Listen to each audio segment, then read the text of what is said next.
Дэлхийн эдийн засгийн чуулганаас Швейцарын Давос хотноос хотоос та бүхэнд хүрж байна. Өнөөдөр би нэг эрхэм зочныг мөн урьсан байна. Энэ бол Хөдөлгөөний хөгжлийн банкны орлого захирал хүрэлцэн байна. Тэгээ та өөрийгөө товчхон танилцуулаад өнөөдрийн энэ арга хэмжээнд хэр болж сэтгэлээ хуваалцсан уу? За сайн байна уу. Тэр сумдаа урьсан маш их баярлалаа. Намайг Сэрэглэн гэдэг Хөдөлгөөний хөгжлийн банкны гүйцэтгэх захирлын орлогчоор өнгөрсөн жилийн 6 сараас хойш ажиллаж байгаа. Тэгээд олон улсын бизнес болон доктортой хөгжил харилцсан тушаалтай. За анх Хөдөлгөөний хөгжлийн банк ер нь дэлхийн эдийн засгийн форумтай хэдэн оноос хойш холбогдсон бай. Анх ингэж гишүүн болж орсон шалтгаан зорилго нь юу байсан бол? Тэгэхээр манайх бол 2010 оноос хойш оролцож байгаа. Тэгээ өмнө ч гэсэн та бүхэн мэдээгээр харж ирсэн бах гапа захирал ахын маань бол ингээд жил болгон оролцоод явдаг. Зуны болон одоо өвлийн даваас гэж 2 удаа болж байгаа те. Энд бол байнгын ингээд өндөр түвшинд оролцож ирсэн. За 2023 онд бол яг одоо албан ёсны түнш байгууллага болсон байгаа. Түүнээсээ хойш бас илүү ихтэй оролцож байна. Тэгээд энэ жил бол би анх удаа одоо өвлийн даваас оролцож байна. Албан ёсны түнш байгууллага болон одоо энгийн гишүүн гэх юм уу те маш олон шатлал байх шүү дээ те. Associate partner, strategic partner, тэгээ судалгаа, think tank институтуудын ингээд янз бүрийн ангиллууд байсан. Таны саяны хэлдэг нь статус нь яг ямар ач холбогдолтой бусдаар юугаар ялгаатай те. Албан ёсны энэ түнш байгууллага болно гэдэг бол зүгээр нэг байгууллага ингээд өөрсдөө төгслээрээ орё гэж оруулцдаг тийм бол форум бол тийм институт бол биш байгаа. Энд юу харж байна гэхээр хамгийн их нь бол одоо улс орныхоо эдийн засгийн хэдийн хэмжээний одоо хувь нэмэр оруулж байгаа тийм. Хичнээн одоо жил хичнээн хугацаанд ер нь ингэж одоо тэргүүлж манлайлж ажиллаж байгаа улс орныхоо эдийн засгийн улс орныхоос одоо яг өөрсдийнхөө сектор салбарыг хичнээн жил манлайлж ажиллах энэ бүгдээс харгалздаг. Дээрээс нь олон улсын байгууллагын хамтын харилцааг хамтын одоо холбоо харилцааг нь бас айгүй хамтдаг. Тэрэн дээрээ хичин одоо олон улсын байгууллагуудын харилцаа тэгээд тэнд хэр идэвхтэй оролцдог бас тэрийг нь ингэж хардаг. Тэгээд манайхад бол мэдээж одоо дэлхийн эдийн засгийн түнш байгууллага болсноороо бид хэд бол зөвхөн өвлийн ч юм уу тийм энэ ганц форумд ирээд бол зүйл биш. Энэ бол ерөөсөө байнгын юм тогтмол эргэх холбоотой ажиллаж байдаг. Байнга одоо эдийн засгийн форумтай холбоотой ажиллаж байдаг. Бид нар тэндээс гарч байгаа судалгаа шинжилгээ тийм юу бүх юм одоо оролцож тэрийг бас авах эрхтэй байдаг. Дээрээс нь одоо манай засгийн газар манаас стратегик инфлэкц платформтойс ингээд хамт ажиллагааны гэрээ бас зурсан байгаа. Бид бас тийшээ ингээд орох хэрэгтэй. Тэр бас ингээд бид нарт бас одоо эхнээс одоо тийм энэ юунуудыг энэ олон судалгаа шинжилгээ эднэрийг яаж одоо ашиглах боломжтой байдаг вэ? Эднэр дээр тулгуурлаад гарч байгаа шийдвэрүүд нь юу вэ? Ер нь асуудал нь юу вэ? Шийдвэр нь юу вэ? За тэгээд дэлхийн эдийн засаг ер нь хаашаа хөтлөж байна тийм. Энд дээр ямар одоо эрсдэл байна? Томоохон улсуудыг бол контринууд яаж одоо тийм эдийн засгийг тодорхойлж байгаа. Энэ дээр нь бид нарт одоо манайх шиг юм сандлогт тийм жижигхэн улсад ямар одоо юу байх юм нөлөө байх юм тийм нөлөө байх юм тэр талаар бас харах боломжтой. Тэгэхээр бас энэ бас зөв зүйл гэж харж байна. Тэгэхээр бүр ингээд өөрсдөө аплай хийгээд орё гэсэн байгууллага нэг авдаг нь ахна шүү дээ тийм. Тодорхой хэмжээний шалгууртаа тэрийг хангасан байгууллагыг сонгож авдаг тийм. Монголоос өөр нэг яг энэ төвчний байгууллага нэг баггүй бах тийм. Одоогоор л цараа манайх 6 зэрэг. За энэ жилийн Давосын хувьд та анхуд оролцож байгаа гэж шүү дээ тийм. Ер нь сэтгэл ямар байна? Анх яаж төсөөлж ийсэн тийм төсөөллөөс чинь зурж гин үү тийм. Ер нь бол анх одоо Монгол улсаас ч тэр Хөдөлгөөний хөгжлийн банк оролцож эхэлсэн цагаас хойш ингээд ер нь мэдээлэл Монголд одоо жоохон танигдаж эхэлсэн юм одоо дэлхийн эдийн засгийн форум тэгээд бас ингээд зуны одоо өвлийн даваасын талаар бас нэлээх ингээд бас телевизээр харж ирсэн тэгээд мэдээнүүдээр ингээд харж ирсэн тэгээд яг одоо төсөөлж шинжилгээл байна гэж хэлэхүүдээ тийм одоо манайх бол яг нөгөө төв одоо хоол уу конгресс хоол руу ганцаараа Монголоос ганцаараа авах хэрэгтэй байгаа. Тэнд бол дандаа нөгөө CEO хүмүүстэй дандаа өндөр түвшний хүмүүс байгаа. Дээрээс нь дандаа төрийн тэргүүнүүд тийм ээ. Тэгэхээр энд айгуу том дээд түвшний улсууд болж байна.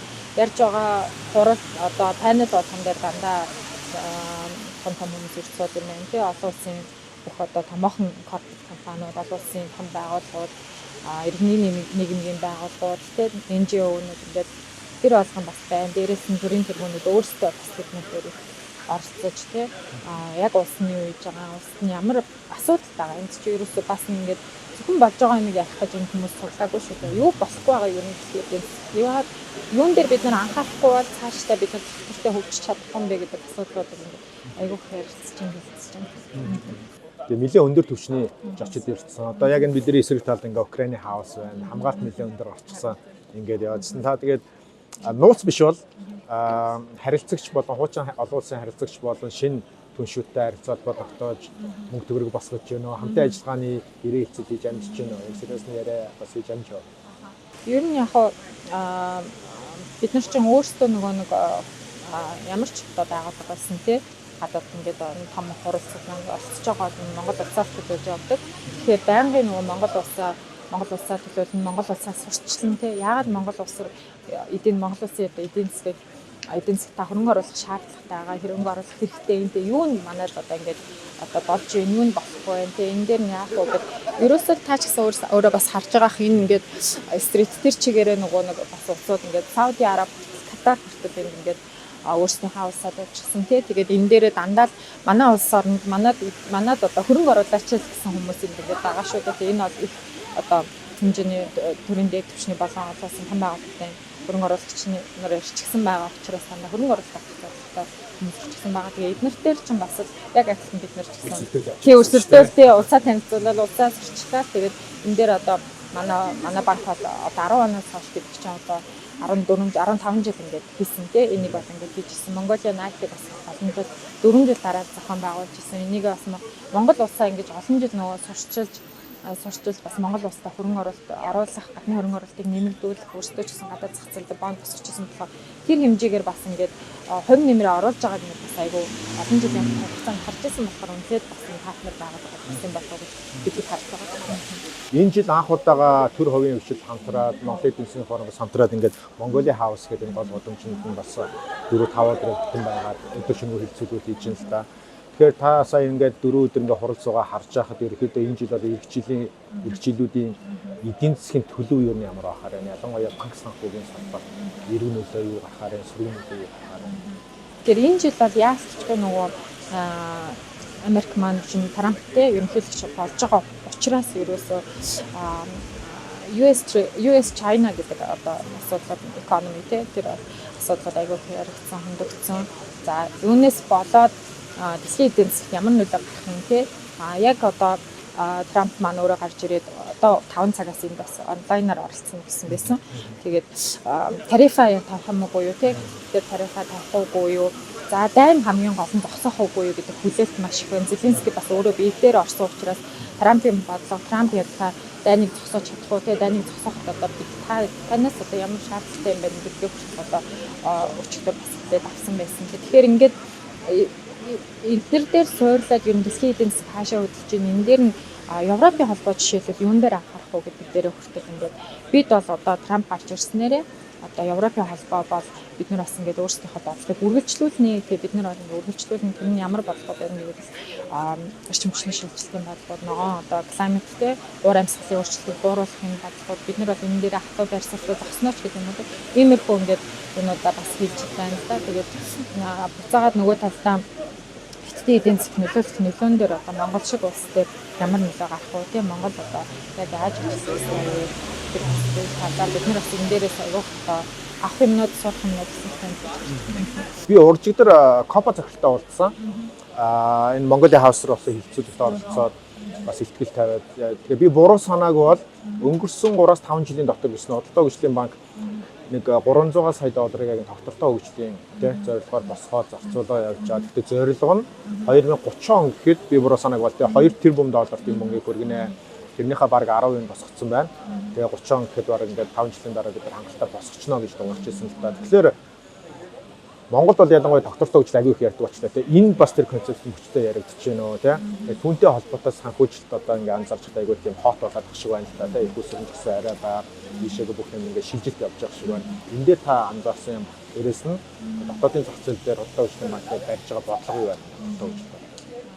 Бид бол 2020 онд анх одоо стратегийн бодлогоо өөрчлөлтөд яг одоо худалдаа хөгжлийн ногоон банк болно гэдэг зорилттой тавьсан байгаа. Тэгээ 20 онд. Тэгээ 2030 он хүртэл бол 2 тэрбум долларыг яг худалдаа санхүүжилтээр олгоно гэсэн зорилтыг тавьсан. Тэгээд одоогоор бол яг 300 сая долларыг бол ингээд доктортой санхүүжилтэнд бол олгочихсон байгаа. Тэгэхээр яг одоо энд бол ямар хувь байна вэ гэж харах юм бол уур амьсгалын санхүүжилт бол маш чухал хэрэгтэй хэвээрээ байгаа гэж бол маш их яригдж байгаа.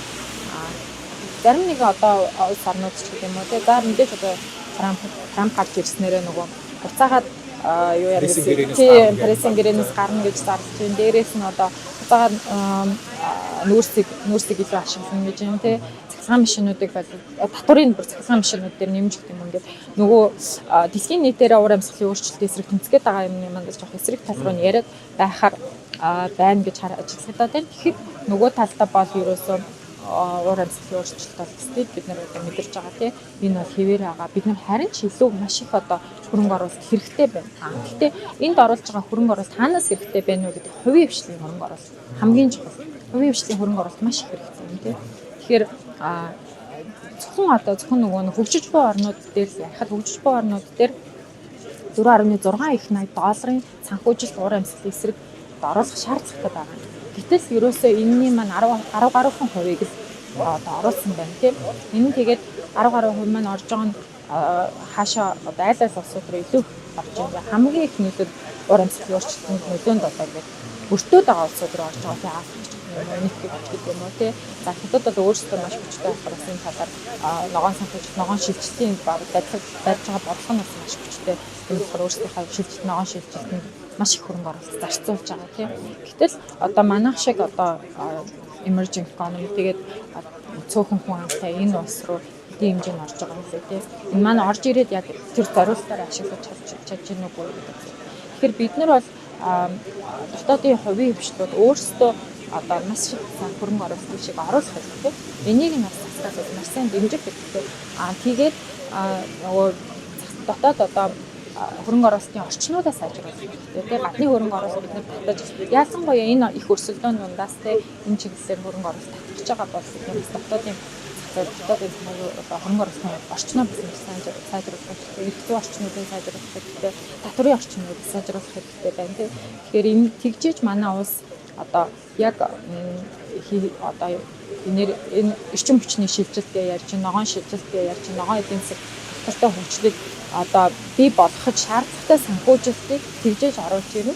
Цагаат тэгжээж бид нар бизнесүүдэд дэмжих. Тэгэхээр хувийн хвшлийн энэ чиглэлээр хувийн хвшлийн оролцоо маш сайн дэмжих шаардлагатай юм болоо. Энэ дээр яг нөгөө нэг төр хувийн хвшлийн хамтын ажиллагааг маш сайн хэрэгжүүлэх шаардлагатай. Тэгээд иймэрхүү одоо томоохон олон улсын форумууд дээр бол төр хувийн хвшлэн маш сайн байх хэрэгтэй. Хувийн хвшлийн хөрөнгө оруулалтыг маш сайн дэмжих хэрэгтэй гэж ярьж байна.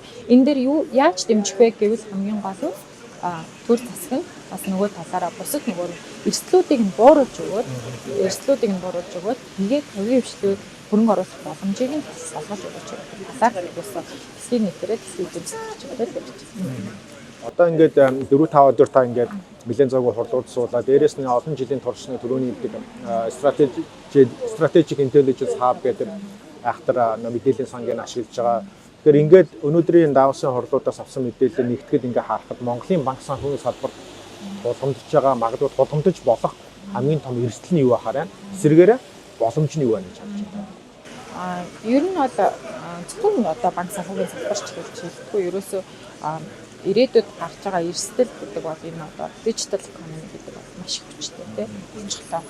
Ерөөсөө бид нэр урд нь бол одоо AI гэдэг зүйл бол одоо нөгөө нэг маш одоо халуун сэдв байсан бол тийм халуун сэдв ингээд хүн болгон яриад хүн болгон одоо хэмэл оюун ухаан гэж ингэж ярьдаг байсан бол одоо бол энэ бол ерөөсөө сэдвээс хараад ерөөсөө ухаалаг 90 үе боيو тийм бид нар бол ерөөсөө энэ ухаалаг одоо хэмэл оюун ухаан ухаалаг 90 үед амьдрах юм байна. Дараагийн 90 үед тийм new normal болчихсон. Энэ new normal болчихсон. Энэ дотор л амьдрах юм байна. Тэгээд дэлхийн эдийн дижитал эдийн засагтэй энэ дээр бид нар ямар эрсдэл гаргах тэрийг одоо салбар болгон өөрсдөө тийм салбар болгон бизнес болгон өөрсдөө энийг хурдан тодорхойлж аваад энэ дээр юу хийх вэ? Ямар боломжууд гарч ирж байна тийм эрсдлээ яаж бууруулах вэ? Нөгөө талдаа ямар боломжууд одоо гарч ирж байна? Энэ дээр бид нар хурдан яаж ажиллах вэ? Монгол шиг одоо улсын хувьд бол бас хурдтай хөгжих одоо боломж маш их байгаа. Ягаад гэвэл бид нар ч залуу харсангүй залуу улсууд тийм зарим одоо хөгжиж буй орнууд яаж одоо digital literacy-тэй болох вэ гэж авч явах. Бид нар бол тэр чигээр digital literacy нийтдээ болчихсон хүмүүс те бүгдээр компьютер, интернет бүгдээр офистэй. Тэгэхээр энэ дээр бид нар энэ боломжийг харин ашиглаад бизнесүүд маань яаж процесстэй хөгжиж болох вэ те тэгээд хөгжихдээ нөгөө бусад улсууд ч одоо тийм ингээд градусын үүссэн байгаа бол манай улс одоо хурдан энэ дижитал боломжуудыг ашиглаад яаж хурдтай өсрөнгөө хөгжих болох гэдэг дээрээс боломжууд нэлээд гарч ирж байгаа гэж харж байна. За би сүүлийн асуултаа асууя. Та хэдийгээр өөрөө яг хуваарай хувийн төлөөлөл байгууллага төлөөлөлд даавсын чуулганд өвлийн даавс анхудаа оролцож байгаа хэдий ч зуны даавсны зөндөө оролцож байсан баг тийм өмнө нь эцэстэн хэмжээнд даялалд эргээд ижлэл болдог. Тэгэхээр зуны болон өвлийн даавсын ялгаа нь яг энэ дээр харагдаж байна. Маш их ялгаатай. Тэгээд би бол яг өнгөрсөн жилд анхудаа бас зуны даавс орсон байгаа. Тэгэхээр зуны даавс бол нэгдүгээр тэр бол хятадд болдог тийм. Тэгэхээр нөгөө нэг хятадд болж байгаа учраас яг бүс нутгийн эдийн засгаар маш их анхаардаг юм шиг санагдсан. Бүс нутгийн эдийн засгаар маш их анхаарна. Дээрээс нь хятадын эдийн засгийн талаар тэнд бас маш их хүлцүүлбэл болдог. Хятадын эдийн засаг яагаад ямар асуудлуудаар анхаарч байгаа юм те. За хятадын эдийн засаг бол ялангуяа ногоон шилжилт тэгээд дээрээс нь одоо энэ химик оюутан дээр маш их анхаарч байгаа талаар бол ингээд зөвхөн хятадын эдийн засгаар төвлөрсөн одоо сешн хурлууд болсон болдог тийм. Энэ бол ялангуяа одоо үнэхээр хятадын эдийн засаг талаар ярих гэж бүх талаас нь ярих гэж одоо цугласан байдаг нь бас маш одоо илүү өргөн хүрээнд эдийн засаг харж ярих юм байна. За маш их баярлалаа. Тэгээ та бүхний ажилд улам өндөр амжилттай хүсье. За баярлалаа.